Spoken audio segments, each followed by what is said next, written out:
Hello and welcome to the Corporal Reroll channel. Today I'm going to be talking about why I love tabletop wargames and why I think that you just might too.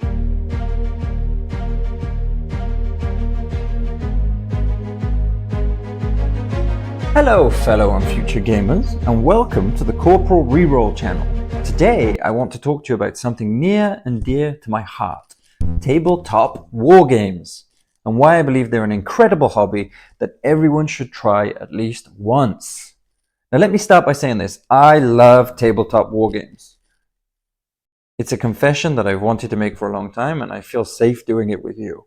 There's something that's just magical about gathering around a table with friends, rolling some dice, moving some miniatures, and immersing yourself in epic battles and thrilling narratives. It's a hobby that ignites the imagination and fosters camaraderie and provides endless hours of entertainment. But what is it about tabletop wargames that I find so captivating? Well, for starters, I love the strategic depth and the tactical challenges that they offer.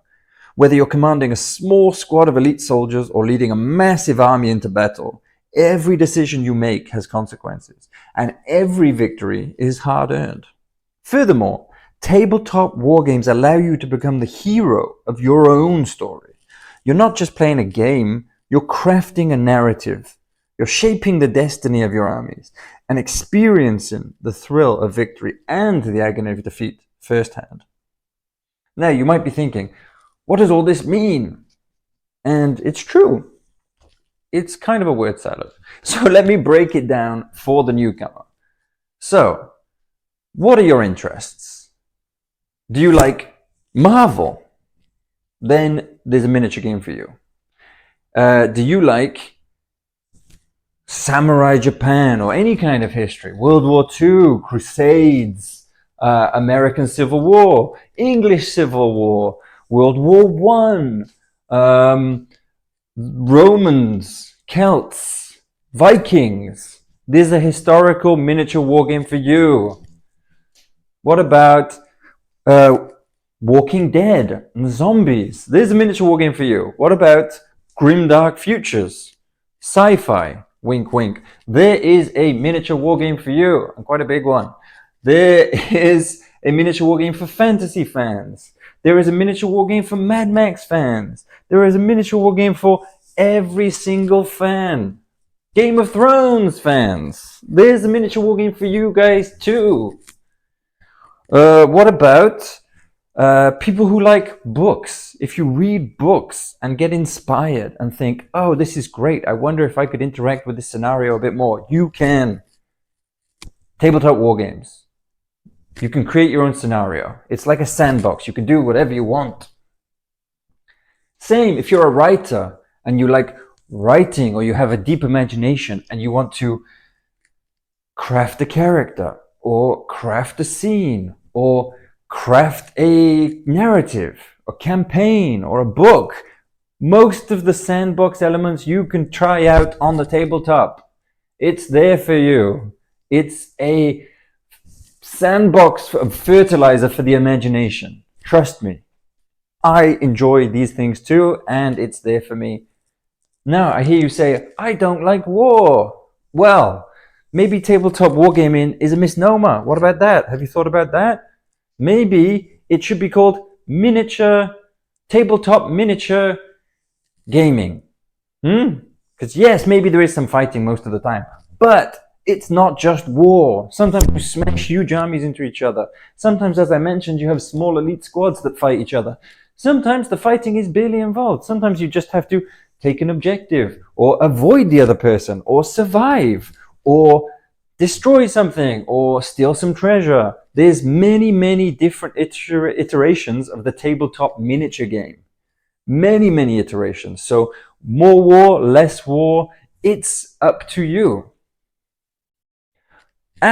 Something else. I hear you say, artist. I'm an artist. I'm not going to play miniature war games. I'm an artist. Well, have you thought that most of the miniature war games, you have to buy the model yourself and then paint it? And if you look for a moment online, you will see so many beautiful painted models that it's an art form in and of itself. You see these painted models and you think, breathtaking, inspiring. So much talent on show. So if you like art, you can use your art in this. You can paint them to any scheme you want, and I mean that. Pink, rainbow, house colors of a house that you invented. It's all there. Even if it's a historical game with historical realism, they're your toys. You paint them how you wish. 99.9% of people will not refuse to play you if you paint them any color you want, because they're not silly. Your toys, you do them with your wish. So that's awesome. What about if you're like me and you stink at painting? And because you stink at it, you hate it. It's a chore. Well, good news for you people too. If you buy your toys, your miniatures, secondhand, already painted, they're even cheaper. So not only do you not have to paint them, you save money. Even better, win-win, no? Or if you love the idea of painting them to a high level with a color scheme of your choice, but you stink at painting and you hate painting, there are so many global services where someone will paint them for you. Yes, it's a little bit pricey, but they look fantastic and they're yours. Is it worth it? You decide. If it is, it's there. If it's not, save money, buy second hand. So, to recap, it is for everybody. Competitive gamers, there's tournaments for most games. Uncompetitive gamers, there are friendly games going on all over the world.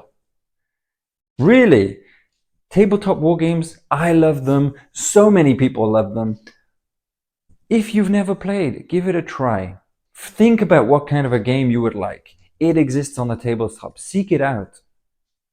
If you're a tabletop wargaming fan and you have friends that you care about, that you love, that you only want the best for them in life, send them this video. Tell them how to play. Tell them, it's okay. It's okay, I'll hold your hand. We can go through this together. Because tabletop wargaming is a hobby for everybody. Just give it a try. Open mind, open heart, roll some dice, have some fun. You will love it. So, thank you so much for stopping by. Stay tuned for more tabletop miniature gaming content, and I will speak to you soon. Bye bye.